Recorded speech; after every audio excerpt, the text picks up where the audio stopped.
यहूदी हकीम ने बादशाह के सामने झुककर जमीन चूमी और कहा कि पहले मैं दमिश्क नगर में हकीमी किया करता था।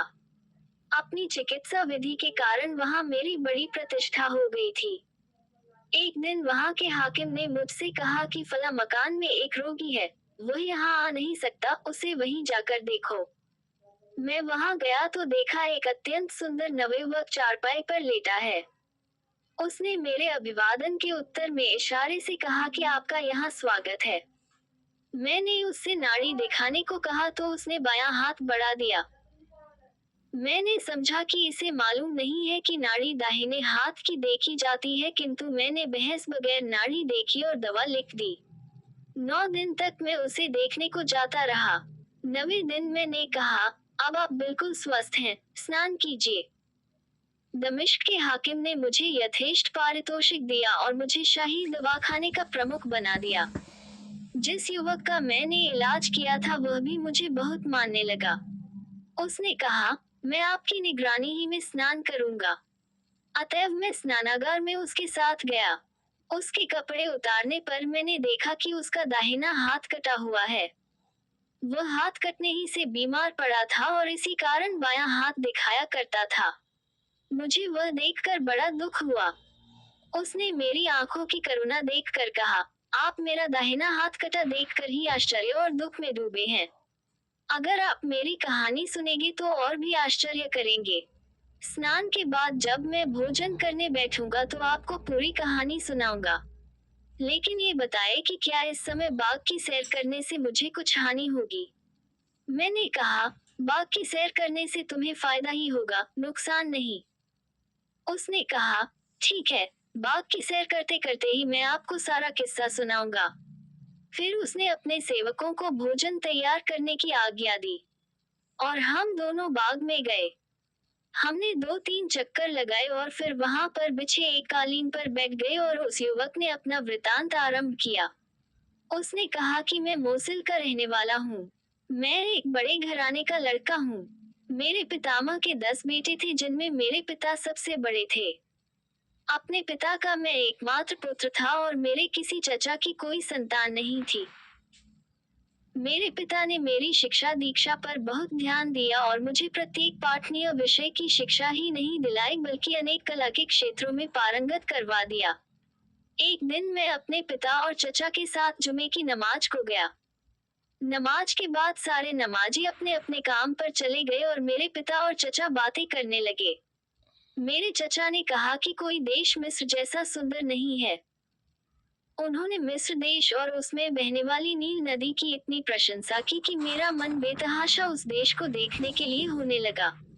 घर पर भी यही चर्चा रही। मेरे पिता भी मिस्र देश के बड़े प्रशंसक थे। मेरे दूसरे चचा लोग कह रहे थे कि बगदाद जैसी सुंदर जगह कोई नहीं है, किंतु मेरे पिता ने उनकी बात का विरोध किया और मिस्र की बहुत प्रशंसा की। उन्होंने कहा, जिसने मिस्र नहीं देखा उसने ईश्वर की महिमा भी नहीं देखी। वहाँ की भूमि सोना उगलती है, वहाँ के निवासी बड़े धन संपन्न हैं। मिस्र की स्त्रियां अत्यंत रूपवती और चतुर होती हैं। नील नदी जैसी कोई नदी नहीं है। उसका पानी बहुत स्वाद वाला और पाचक होता है और कई रोगों की दवा जैसा काम करता है। वह सारे देश को हरा भरा रखती है। वहाँ की मिट्टी बड़ी नर्म है और खेती करने में बहुत श्रम नहीं पड़ता। वहाँ के निवासी अरबी भाषा में नील की प्रशंसा में गीत गाते हैं जिनका भाव यह है कि नील नदी तुम्हारे लिए कितनी लंबी यात्रा करती है और बड़े खेद की बात होगी अगर तुम उसे छोड़कर अन्यत्र जा बसो। ये कहने के बाद मेरे पिता ने कहा, मिस्र में सारी ऋतुओं में हरियाली रहती है। वहाँ नाना प्रकार के स्वादिष्ट फलों के वृक्ष और भांति भांति के पशु पक्षी रहते हैं। वहाँ की राजधानी काहिरा की आबादी बहुत अधिक है। वहाँ मीठे पानी की बहुत सी नहरें बहती हैं और वहाँ के निवासी कला कौशल में बड़े प्रवीण हैं। वहाँ के महल बहुत बड़े बड़े और रत्नजटित हैं। मैंने कई नगर देखे हैं और सैकड़ों कलाकारों और विद्वानों से मिला हूँ। मिस्र जैसा देश और वहाँ के निवासियों जैसे लोग कहीं भी नहीं देखे।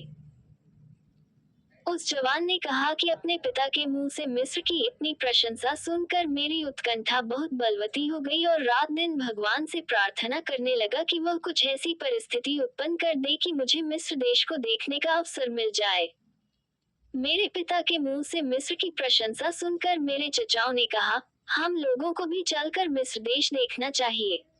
उन्होंने मेरे पिता से कहा कि आप भी हमारे साथ चलिए। उन्होंने इसे स्वीकार किया। मेरे चचाओं ने, जो सब व्यापार करते थे, तरह तरह का दिसावर का माल खरीदा ताकि मिस्र में सैर की सैर हो और व्यापार का व्यापार। रात दिन उन लोगों में मिस्र की यात्रा की चर्चा होती रहती थी। जब मैंने ये तैयारियां देखी तो एक दिन रोता हुआ अपने पिता के पास गया और कहा कि मैं भी आप लोगों के साथ मिस्र को जाना चाहता हूँ। उन्होंने कहा कि तुम अभी छोटे हो, तुम्हें यात्रा के दौरान बहुत कष्ट होगा, तुम यहीं रहो। मुझे बड़ा दुख हुआ किंतु मैंने प्रयत्न न छोड़ा। एक एक करके सभी चचाओं के पास गया कि मेरे पिता से मुझे भी साथ ले चलने की सिफारिश करें। उन्होंने मेरे पिता से कहा कि लड़का इतना चाहता है तो उसे भी साथ ले चलिए। मेरे पिता मुझे मिस्र तक ले जाने को राजी न हुए लेकिन यह मान गए कि मुझे दमिश्क तक ले चलेंगे और जब दमिश्क से मिस्र की ओर बढ़ेंगे तो इसे वापस मूसल भेज देंगे। दमिश्क भी जलवायु, पानी और सौंदर्य के लिहाज से बहुत अच्छा नगर है। यद्यपि मेरी इच्छा मिस्र देश को देखने की थी तथापि मैंने इसी बात को गनीमत जाना कि मुझे दमिश्क देखने को मिलेगा। कुछ दिन बाद मैं अपने पिता और चचाओं के साथ विदेश यात्रा पर चल पड़ा। हम लोग कई नगरों से होते हुए दमिश्क पहुंचे। मुझे यह नगर बड़ा सुंदर जान पड़ा और मैं उसे देखकर बड़ा प्रसन्न हुआ। हम लोग एक सराय में ठहरे। कई दिनों तक हम वहां के बागों और महलों की सैर करते रहे। वास्तव में मुझे ऐसा मालूम होता था कि स्वर्ग के बाद अगर कोई जगह है तो यहाँ है। मेरे पिता और चचाओं ने वहाँ काफी अच्छा व्यापार किया। मेरे हिस्से का भी जो माल बिका उस पर 5% सैकड़ा का लाभ हुआ। ये लाभ की राशि मुझे दे दी गई। मेरे पास काफी पैसा हो गया। ये तय हुआ कि जब सब लोग मिस्र से वापस होंगे तो मुझे साथ लेते हुए मूसल को जाएंगे। मैंने अपने रुपयों को बड़ी होशियारी और किफायत से खर्च किया। एक छोटी हवेली अपने रहने के लिए किराए पर ली। बड़ी खूबसूरत संगमरमर की बनी हवेली थी जिसकी दीवारों पर मनोहर चित्रकारी थी और जिसके अंदर एक सुंदर पुष्प वाटिका थी। मैंने उसे 2 अशरफी के किराए पर लिया। मैंने किफायत से किंतु सुरुचिपूर्वक अपने निवास स्थान को सजाया। उसका मालिक पहले अब्दुर्रहीम नाम का एक व्यक्ति था जिससे उसे उसके तत्कालीन मालिक ने मोल लिया था। ये व्यक्ति एक प्रसिद्ध जौहरी था। मैंने अपनी प्रतिष्ठा के अनुरूप कुछ दास दासियां भी खरीदी और माननीय नगर निवासियों से जान पहचान बढ़ाई। कभी वे लोग मुझे अपने घरों पर खाने के लिए बुलाते, कभी मैं उन लोगों की दावत अपने घर पर किया करता था। मतलब ये कि अपने पिता और चचाओं की अनुपस्थिति में मैंने बड़ी सुख सुविधा के साथ दमिश्क नगर में जीवन यापन किया। एक दिन भोजन करने के बाद मैं अपनी हवेली में बाहर के हिस्से में बैठा था। इतने में एक स्त्री आई जो अति मूल्यवान वस्त्रों और आभूषणों से सुसज्जित थी। उसने पूछा, क्या तुम कपड़े के व्यापारी हो? किंतु मेरे मुंह से कोई उत्तर निकले इससे पहले ही वह मकान के अंदर चली गई। मैं भी उठकर दरवाजा अंदर से बंद करके उसके पास एक दालान में जा बैठा। मैंने कहा कि मैं कपड़े का व्यापार अवश्य करता हूँ किंतु खेद है इस समय मेरे पास स्थान नहीं है। उसने अपने सुंदर मुख से नकाब लगभग उलट दी और कहा, मैं ही कहाँ कपड़े लेने आई हूँ। मैं तो तुमसे मिलने आई हूँ। मैं चाहती हूँ कि सुबह तक यहीं रहूं, किंतु मुझे भूख लगी है, मुझे कुछ खिलाओ। मैंने अपने सेवकों को भोजन आदि लाने को कहा।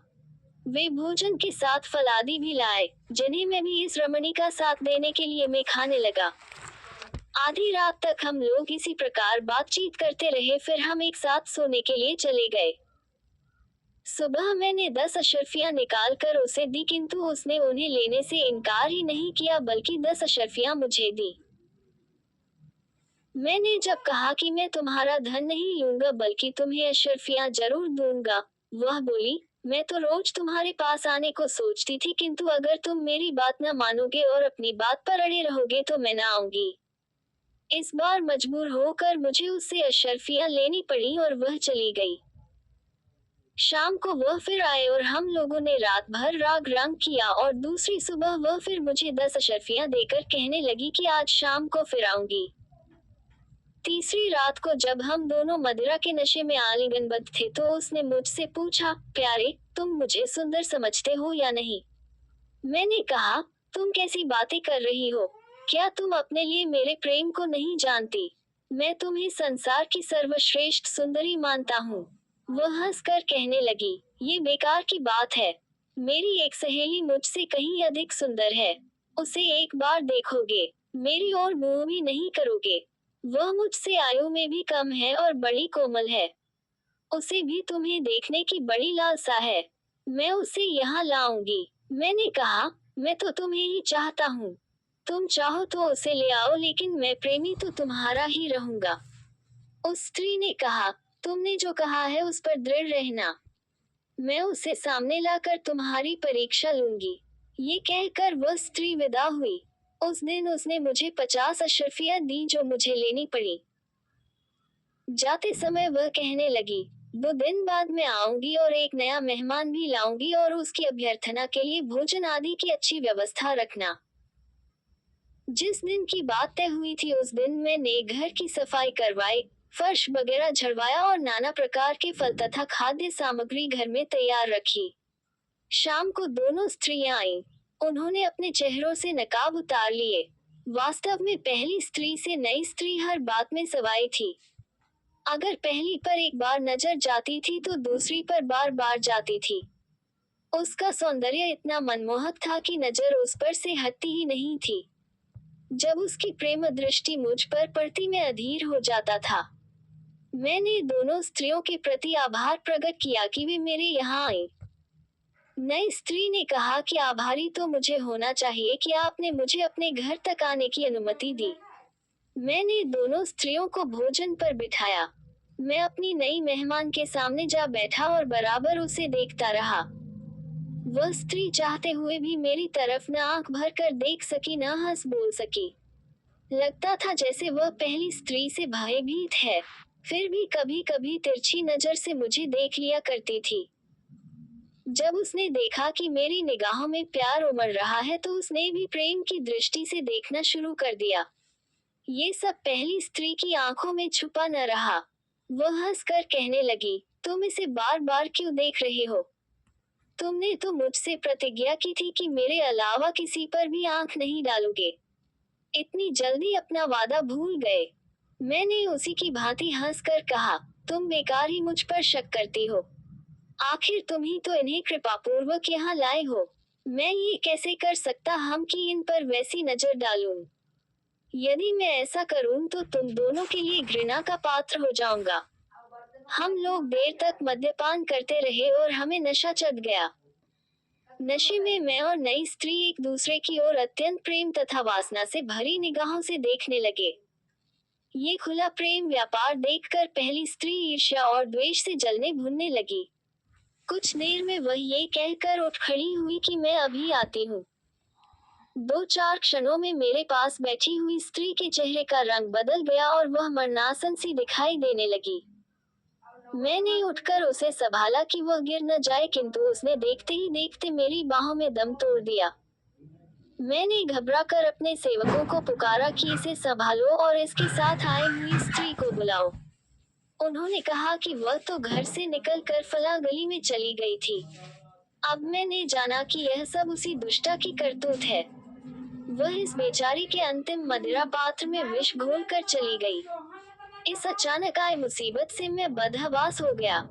मैं डर के मारे कांपने सा लगा कि अब भगवान ही जाने मुझ पर क्या विपत्ति आए। मैंने सोचा जो होना होगा वह तो होगा ही, पहले लाश को तो ठिकाने लगाया जाए। मैंने सेवकों से कहा कि कमरे का संगमरमर का फर्श होशियारी से धीरे धीरे उखाड़े। उन्होंने ऐसा किया तो मैंने गड्ढा खुदवा कर लाश को उसी गड्ढे में दबा दिया। फिर मैंने अपने साथ सारा धन लिया और सेवकों को विदा करके हवेली में ताला लगाया और ताले को मुहरबंद कर दिया। फिर मकान मालिक जौहरी के पास जाकर उसे 1 वर्ष का पेशगी किराया दिया और उसे कहा कि मैं आवश्यकतावश काहिरा जा रहा हूँ। फिर मैं कोहिरा चला गया और अपने चचाओं से मिला। उन्होंने पूछा कि तुम कैसे आए, तो मैंने कहा कि आप लोगों का कुछ हाल नहीं मिला था इसलिए चला आया। मैं बहुत दिनों तक काहिरा में रहा, किंतु मैं अच्छी तरह काहिरा न देख पाया था कि उन्होंने वापस मोसुल जाने की तैयारी शुरू कर दी। मैं उनकी निगाहों से छुपा रहा। उन्होंने बहुत ढूंढा पर मुझे पा न सके। मजबूरी में मेरे बगैर ही वापस चले गए। इसके बाद मैं 3 वर्ष तक काहिरा में रहा। मैं साल साल पर दमिश्क के जौहरी के पास किराया भिजवा दिया करता था। फिर मैं दमिश्क वापस आया। यहाँ पर मुझ पर वह मुसीबत पड़ी कि कहा नहीं जाता। यहाँ आकर जौहरी से चाबी मांग कर घर खुलवाया और देखा कि सारी वस्तुएं यथावत हैं। मैंने कुछ नए सेवक रखे और उनसे मकान साफ करवाया। सफाई के दौरान एक सेवक को एक सोने का हार मिला जिसमें 10 बड़े बड़े मोती जड़े हुए थे। वह मेरे पास ले आया। मैंने पहचाना कि यह वही हार है जो उस नई स्त्री के गले में पड़ा था जिसकी लाश मैंने गड़वाई थी। मैंने उसकी स्मृति के तौर पर वह हार कपड़े में लपेटकर अपनी गर्दन में डाल दिया। फिर मैं वहां रहने लगा, किंतु कुछ करने में मेरा मन नहीं लगता था। फलतः मेरे पास का सारा धन धीरे धीरे खर्च हो गया और मैं घर का सामान बेचकर गुजारा करने लगा। जब सब कुछ बिक गया तो मैंने सोचा कि इस मुक्ताजतित हार को बेचने के सिवा कोई उपाय नहीं है। किंतु मोती उसमें ऐसे लगे थे जिनके मूल्य का मुझे कोई अंदाजा ही नहीं था। फिर भी मैं उसे बेचने पर मजबूर था और उसे बेचकर मैंने बहुत बड़ी मुसीबत मोल ले ली। मैं बाजार में उस हार को लेकर गया तो अपने मकान मालिक जौहरी की दुकान पर जाकर अपना मंतव्य कहा कि मैं एक हार बेचना चाहता हूँ। उसने एक दलाल बुला दिया। मैंने दलाल के साथ जाकर उसे हार दिखाया। उसने कहा कि मुझे भी ऐसे मोतियों का मूल्य नहीं मालूम, आप उसी जौहरी की दुकान पर बैठे, मैं और जौहरियों को यह हार दिखाकर इसका दाम पूछ कर आता हूँ। मैं अपने मकान मालिक की दुकान पर बैठा। कुछ देर में दलाल ने आकर कहा कि इसका मूल्य तो 2000 अशरफियां लगाया गया है, लेकिन इस समय कोई व्यापारी इसे लेने का इच्छुक नहीं है। सिर्फ एक व्यापारी है जो इसे 50 मुद्राओं में लेने को तैयार है। मैंने कहा कि जो दाम मिले उसी पर बेच दो। किंतु जब दलाल उस जौहरी के पास 50 अशरफियों में हार बेचने गया तो जौहरी उसे पकड़कर कोतवाली ले गया और शिकायत लिखाई कि यह आदमी चोरी का हार लाया है, इसलिए इतना सस्ता बेच रहा है। दलाल ने कहा कि मैं तो दलाल हूँ, इसे बेचने वाला तो फला दुकान पर बैठा है, वही इसे 50 अशरफी में बेचने को राजी है। कोतवाल ने मुझे पकड़वा बुलाया। उसने पूछा कि तुम ही यह हार बेच रहे हो। मेरे हाँ कहने पर उसने कहा कि यह चोरी का माल है, इसीलिए सस्ता बेच रहे हो। मेरे इनकार करने पर उसने मुझे इतना पिटवाया कि मुझे लगा मेरी जान ही निकल जाएगी।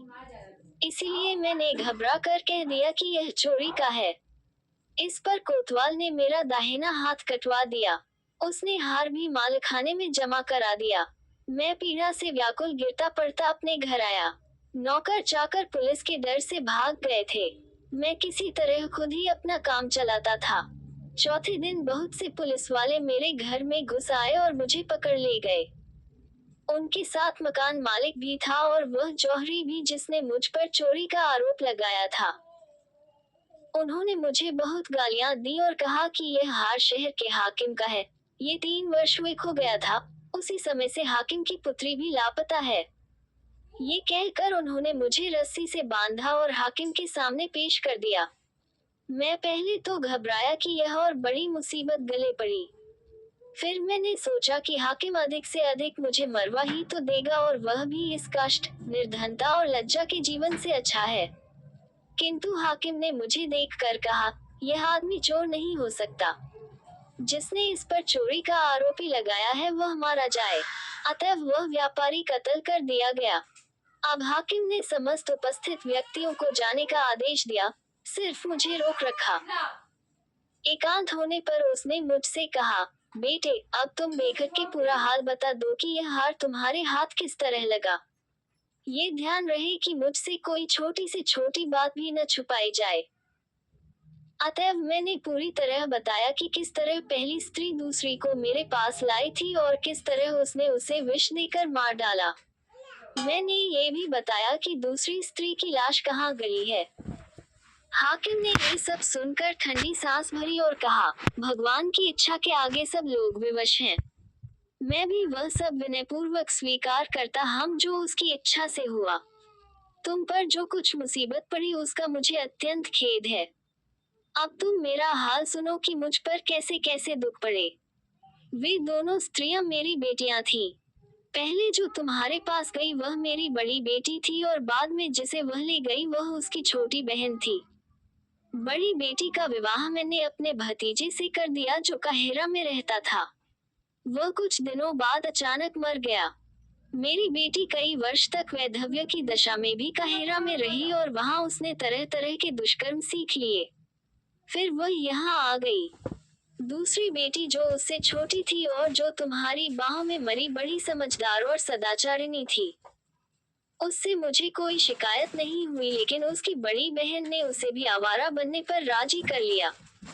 जब छोटी मरी तो मैंने दूसरे दिन बड़ी से पूछा कि तुम्हारी बहन कहाँ है। उसने ठंडी सांस भर कर कहा, मैं तो सिर्फ इतना जानती हूँ कि कल वह बहुत मूल्यवान वस्त्राभूषण पहनकर घर से थी और अभी तक नहीं आई। मैंने अपनी बेटी की बहुत खोज कराई किंतु उसका कहीं पता नहीं चला। कुछ समय बाद बड़ी बेटी भी, जो रात दिन अपने पाप कर्म को याद करके रोती रहती थी, बीमार होकर मर गई। ये वृतांत सुनाकर हाकिम ने मुझसे कहा, बेटे, हम तुम दोनों ही दुर्भाग्य के मारे हुए हैं, किंतु अब तुम किसी बात की चिंता न करो। मैं अपनी तीसरी बेटी से, जो अपनी दोनों बहनों से अधिक सुंदर और बुद्धिमती है, तुम्हारा विवाह कर दूंगा। तुम मेरे घर को अपना घर समझो। मैं मरणोपरांत तुम्हें अपनी संपत्ति का उत्तराधिकार देने का वसीयतनामा लिख दूंगा। मैंने कहा कि आपका हर प्रकार मुझ पर उपकार है। मैं आपको बुजुर्ग समझता हूँ और जो कुछ आपका आदेश होगा वैसा ही करूंगा। हाकिम ने कहा कि फिर देर करने की क्या जरूरत है। उसने गवाहों को तुरंत बुलाया और दिखावटी राग रंग के बगैर काजी के द्वारा अपनी पुत्री से मेरा विवाह करवा दिया। इसके अतिरिक्त उसने अपनी संपत्ति भी अपने मरणोपरांत मेरे नाम करने के कागज लिख दिए। आपने भी देखा होगा कि हाकिम मुझ पर कैसा दयालु है। ये कहकर उस जवान ने कहा कि कल ही मोसिल से मेरे चचाओं का पत्र लेकर एक आदमी आया है। पत्र में लिखा था कि तुम्हारे पिता का देहांत हो गया है और तुम आकर जायदाद में अपना हिस्सा संभालो। मैंने उन्हें लिखवा दिया कि मैं भगवान की दया से यहाँ अच्छी तरह हूँ किंतु मेरे लिए मोसिल आना संभव नहीं है। मैंने ये भी लिखवा दिया कि पिता से मिलने वाली जायदाद खुशी से आप लोगों को दे रहा हूँ। ये कहकर उस जवान ने मुझसे कहा कि अब मैंने आपको अपना पूरा हाल बता दिया कि किस तरह से मेरा दाहिना हाथ जाता रहा। यहूदी हकीम ने ये कथा सुनाकर काशकर के बादशाह से कहा कि जब मैं दमिश्क में था तो मैंने मोसुल के व्यापारी के मुंह से यह कहानी सुनी। जब तक दमिश्क का हाकिम जीवित रहा मैं उसकी सेवा में रहा। उसके मरने पर मेरी तबीयत वहां न लगी। मैं फारस देश चला गया। वहां के कई नगरों की सैर करके हिंदुस्तान आ गया।